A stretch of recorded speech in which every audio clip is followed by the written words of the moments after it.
Les femmes dans la société française au XXe siècle.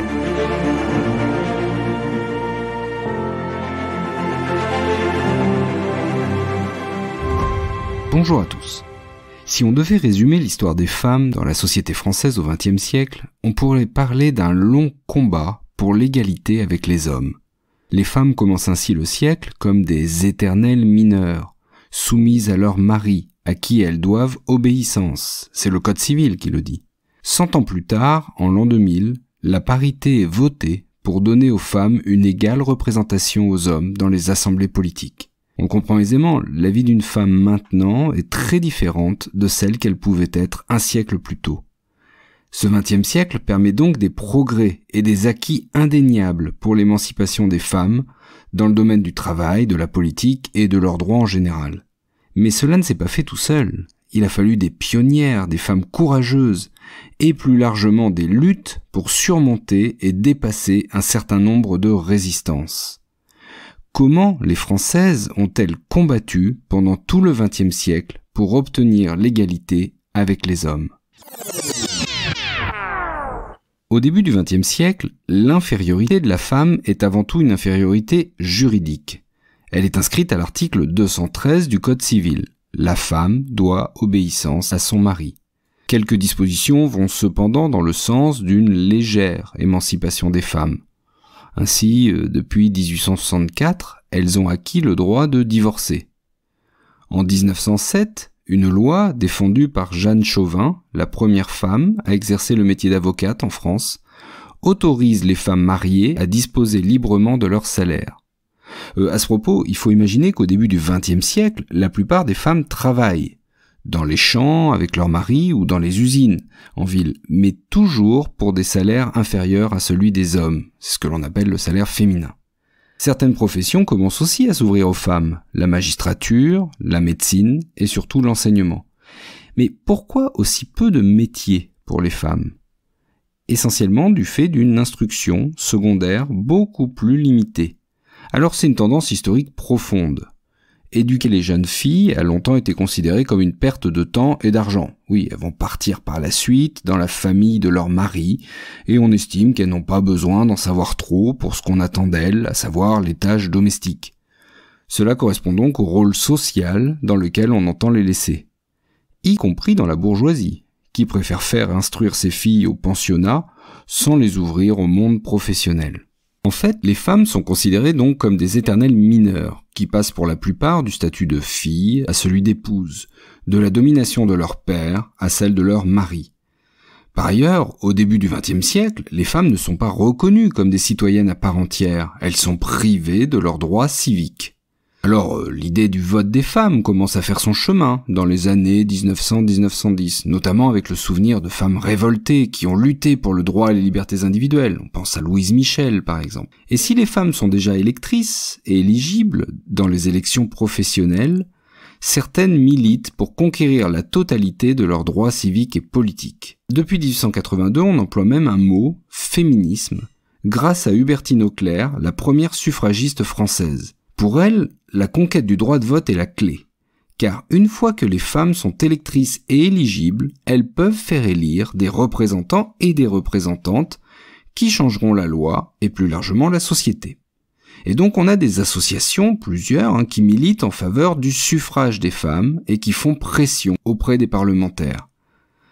Mais pour les républicains, donner le droit de vote aux femmes représente un risque pour le régime, car on le considère généralement sous l'emprise de l'Église, c'est-à-dire l'ennemi héréditaire de la République. En un mot, on se dit qu'elles vont voter comme le prêtre va le leur demander à la messe, et aux yeux des républicains, c'est un danger politique majeur.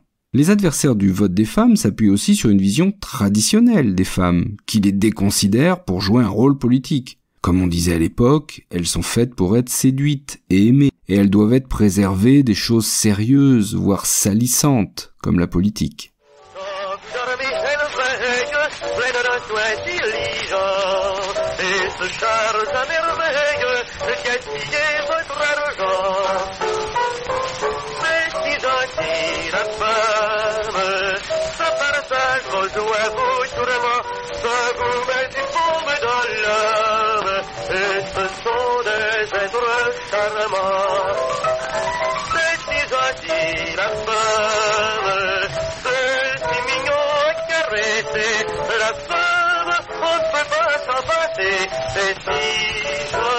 Par ailleurs, donner le droit de vote aux femmes, c'est aussi augmenter considérablement le corps électoral, avec des conséquences politiques qu'on ne peut imaginer. C'est un véritable saut dans l'inconnu. Alors avec la Première Guerre mondiale, beaucoup de choses changent. Les femmes participent à l'effort de guerre. Elles remplacent les hommes partis au front. Attention cependant à une idée reçue, ce n'est pas l'arrivée des femmes sur le marché du travail. Comme on l'a déjà dit, elles travaillaient auparavant, elles travaillaient dans les champs, dans les usines, dans les mines. En revanche, pendant la guerre, elles vont occuper des métiers qui ne leur étaient pas accessibles auparavant, des métiers d'hommes, comme conductrices de tramway par exemple. Dans les usines, les munitionnettes, ces femmes qui travaillent pour l'armement, vont aussi s'approprier des postes à responsabilité.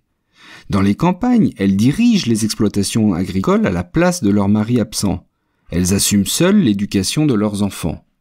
Et avec 370 000 veuves, elles deviennent, par la force des choses, des chefs de famille. Et donc, à la fin de la guerre, les femmes veulent faire valoir leur participation massive à l'effort de guerre, ce qui a permis la victoire. En mai 1919, l'Assemblée nationale discute et vote à une large majorité en faveur du suffrage des femmes. Mais la discussion est bloquée par le Sénat. Alors c'est un scénario qui va se répéter plusieurs fois, jusque dans les années 30. En fait, les sénateurs pensent que les femmes sont peu intéressées par les affaires publiques et surtout qu'elles n'y ont pas vraiment leur place. En réaction, cette période voit de nouvelles mobilisations d'associations suffragistes comme l'Union française qui va compter jusqu'à 100 000 membres en 1930. Alors que de nombreux pays européens donnent le droit de vote aux femmes, la Suède en 1919, le Royaume-Uni en 1928, la France reste très en retard dans ce domaine. Pourtant, avec le progrès de l'instruction, des femmes célèbres apparaissent et se font entendre. On peut penser à la philosophe Simone Veil, la romancière Colette ou encore l'aviatrice Hélène Boucher. La journaliste Louise Weiss se montre par exemple une ardente militante pour le droit de vote des femmes. Elle fonde en 1934 un journal qui s'appelle La Femme Nouvelle, tout est dans le titre, et elle s'oppose par toute une série d'actions au Sénat qui, lui-même, est opposé, on l'a vu, au suffrage féminin. Et par ailleurs, dans cet entre-deux-guerres, les années 20 et 30, les mœurs et la mode évoluent. On peut penser à Coco Chanel, par exemple. Mais tout cela concerne encore une infime partie de la population féminine. Avec l'arrivée du Front populaire en 1936, il y a des espoirs immenses pour les femmes, mais des espoirs qui retombent assez vite. Alors ok, le président du Conseil, Léon Blum, a fait un geste symbolique. Il a nommé 3 femmes sous-secrétaires d'État dans son gouvernement. Cécile Brunswig, Irène Joliot-Curie et Suzanne Lacorre. C'est d'ailleurs une situation totalement paradoxale, car ces femmes sont membres du gouvernement, alors qu'elles ne sont même pas citoyennes. Le bilan du Front populaire pour les femmes ne se limite pas cependant à ces nominations.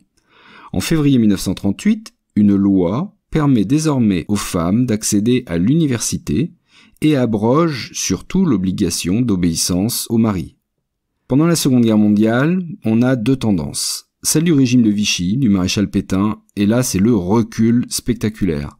La femme est reléguée à la maison comme mère au foyer. À ce propos, deuxième idée reçue à réfuter, le maréchal Pétain ne crée pas la fête des mères. La fête des mères était déjà officielle en France depuis 1929. Mais la propagande de Vichy en fait un axe absolument majeur.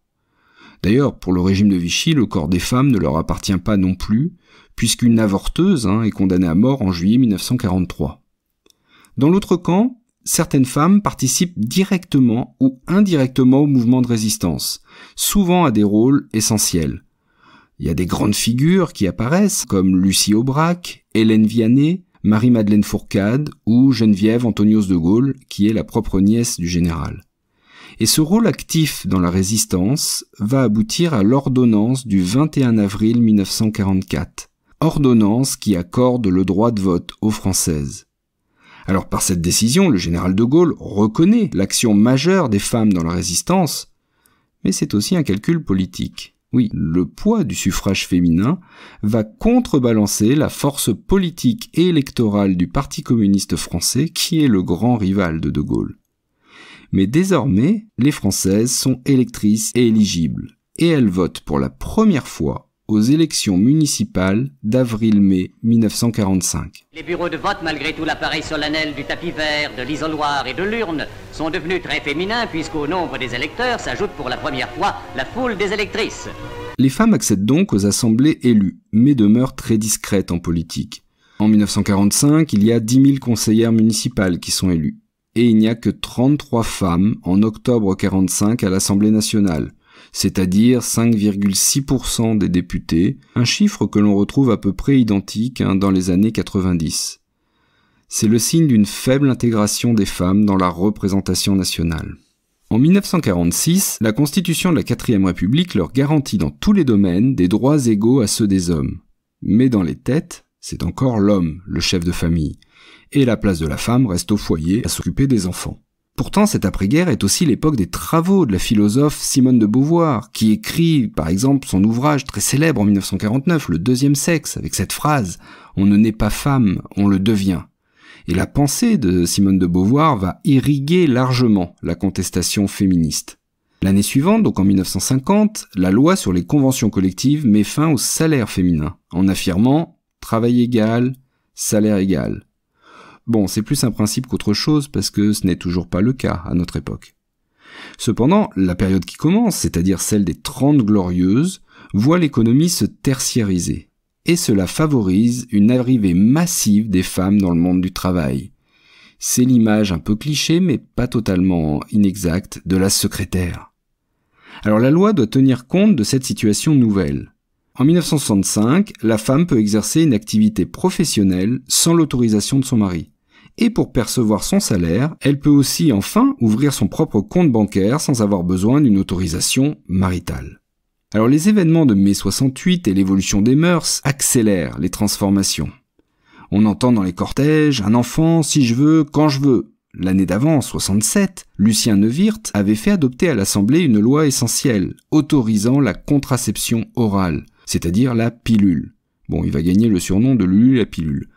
Les femmes, grâce à cette loi, ne craignent plus, en tout cas les grossesses, et elles reprennent le contrôle de leur corps.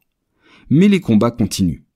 S'incarnant à la fois dans la longue tradition suffragiste et dans les combats sociaux et moraux des années 60, en 1970, le mouvement de libération des femmes, MLF, est créé. Elles ne sont que 9 sous l'Arc de Triomphe ce 26 août 1970. 9 militantes féministes et une gerbe de fleurs destinée à plus inconnu que le soldat inconnu, sa femme. L'objectif du MLF est triple. Lutter contre toutes les formes d'oppression, militer pour le droit à la contraception et à l'avortement, et surtout, parvenir à l'égalité de tous les droits entre hommes et femmes. En fait, les esprits continuent d'évoluer au début des années 70. À Bobigny, par exemple, en 72, l'avocate Gisèle Halimi va défendre une jeune mineure. Elle est inculpée avec sa mère pour avoir tenté de se faire avorter après un viol. Et Gisèle Halimi profite de ce procès pour faire une tribune contre la criminalisation de l'avortement. L'année suivante, 73, c'est le manifeste des 343 Françaises, rapidement surnommé d'ailleurs le manifeste des 343 salopes. Et ce manifeste dénonce une réalité, celle de l'avortement clandestin et de ses dangers. 343 Françaises, et pour certaines très célèbres, comme Simone de Beauvoir, déclarent publiquement avoir avorté. Autre évolution, en 1974, Arlette Laguillet est la première femme candidate à l'élection présidentielle. Eh bien oui, je suis une femme et j'ose me présenter comme candidate à la présidence de cette République d'hommes.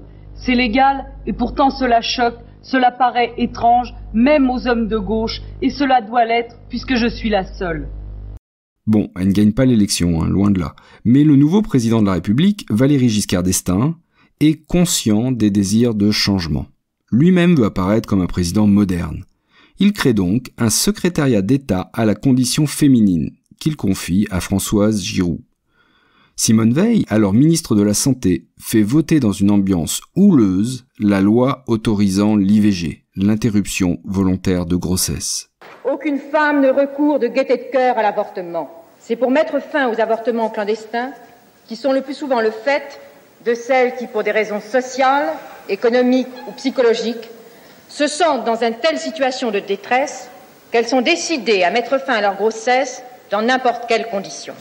Pour situer le niveau des insultes qu'elle reçoit, ses opposants, qui sont parfois issus de son propre camp politique, comparent l'avortement à un crime nazi. Alors que Simone Weil a été déportée à Auschwitz et y a perdu plusieurs membres de sa famille. La loi est promulguée le 15 janvier 1975. Dans les années 80, la question du droit des femmes est prise en compte par les socialistes qui sont alors au pouvoir.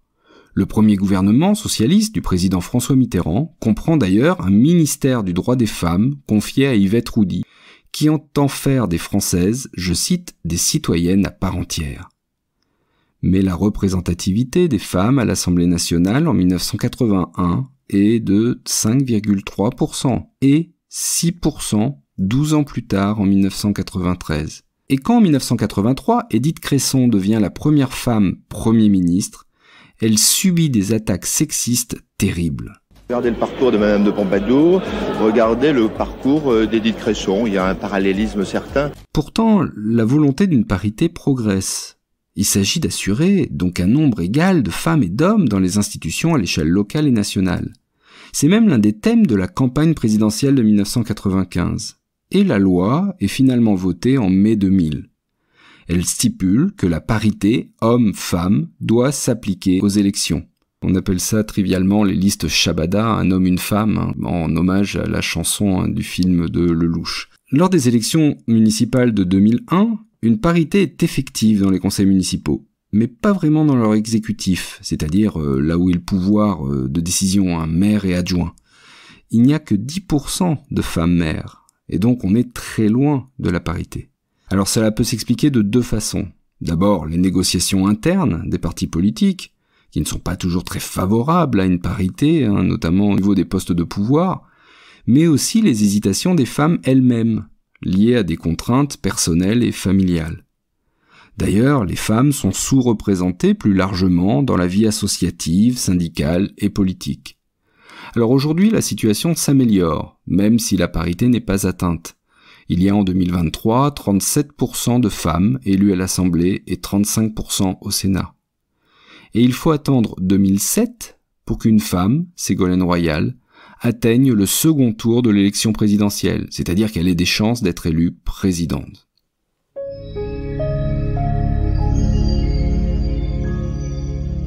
En résumé, comme on l'a vu, c'est donc une longue lutte pour l'égalité, menée par ces femmes, avec des hommes aussi à leur côté, tout au long de ce XXe siècle.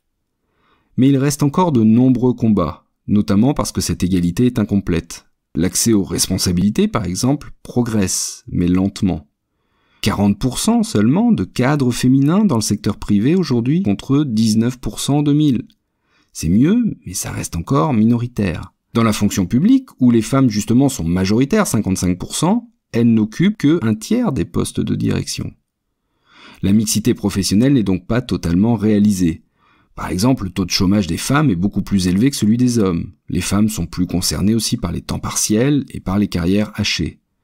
Et si les salaires sont identiques dans la fonction publique, un écart de 15,8% est constaté dans le secteur privé. Enfin, dans la sphère privée, les femmes continuent d'occuper la majorité des tâches ménagères et subissent aussi des stéréotypes et, plus grave encore, des violences sexistes et sexuelles. Le combat continue, donc. Mais c'est une autre histoire. Merci d'avoir écouté cet épisode jusqu'au bout, j'espère que vous l'avez apprécié. Si c'est le cas, n'hésitez pas à vous abonner au podcast afin de ne rater aucun nouvel épisode. Vous pouvez aussi partager les liens vers l'émission, vers cet épisode en particulier, ou d'autres qui vous ont plu. N'hésitez pas à en parler autour de vous, à en parler par exemple sur les réseaux sociaux, c'est très important le bouche à oreille pour faire connaître un podcast. Vous pouvez aussi laisser une évaluation et un commentaire sur Apple Podcast ou sur Spotify. Et on se retrouve très bientôt pour une nouvelle page d'histoire.